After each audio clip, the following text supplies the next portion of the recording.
Queen of Katwe follows Fiona, who is, we see her when she's a young girl who sells corn with her mother, as played by Lupita Nyong'o, on the streets of Katwe in Kampala, Uganda. And she's discovered to have a prodigious chess-playing talent. That happens through my character, Robert Katende, who starts coaching her in playing chess, and she goes on to become a champion under the most unlikely of circumstances in one of the most unlikely places.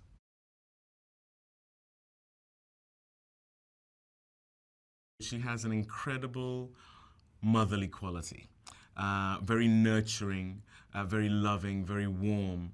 And what that engenders in others is a desire to grow, and it makes for a very generous and open set, which for this film in particular was absolutely necessitous. And considering how many children there are in the film, you really need that sort of motherly quality. I felt very loved by her, very nurtured by her, very taken care of by her. And then on top of that, she's a brilliant director, a brilliant mind, very, very in touch with emotion and also intellect. And that's a wonderful combination to have in a director.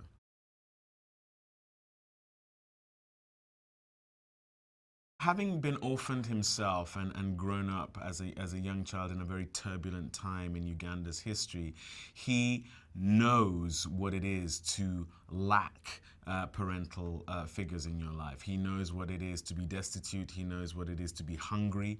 And so to see these children who are in danger of the same fate he suffered, he feels passionate about them evading that same fate. And I think he sees himself in each and every one of those children and is trying to save them from some of what he had to suffer when he was their age.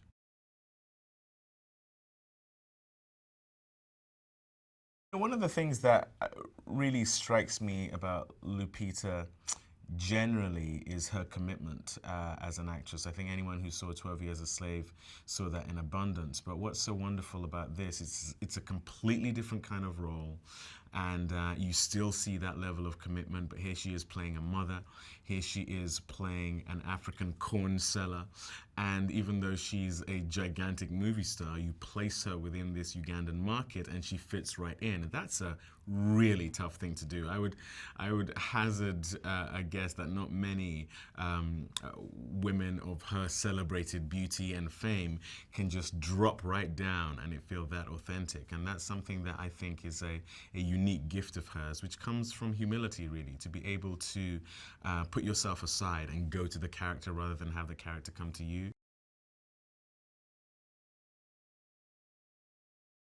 Medina, who plays Fiona in the film, and I did spend quite a bit of time together before we shot, and it was beautiful because it kind of reflected the relationship between Robert and Fiona in the film, in that it was tentative to begin with. We were sort of feeling each other out. I'm sure she thought, who's this actor who's coming along that I have to now interact with? But very soon we became very close. A lot of laughter.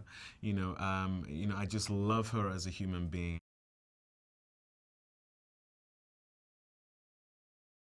It's an important story because mentorship is something that is so necessitous for development, anywhere and everywhere. I also think that the fact that the individual we see flourishing here is a young black girl.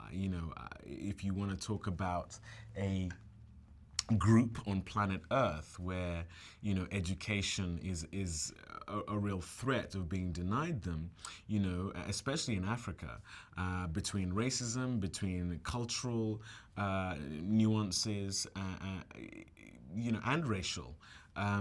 This is the kind of genius that could slip through the cracks. So to see it discovered, harnessed, and gain a platform is something that I hope will speak to anyone and everyone anywhere.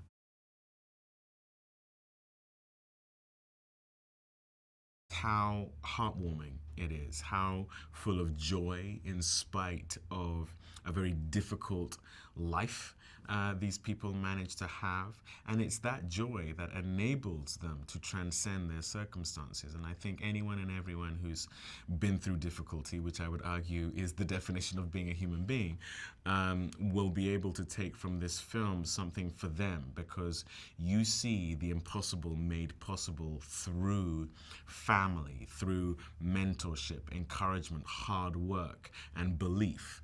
And I think those are things that we can all aspire to. And in this particular story, you see how beautifully they come to fruition.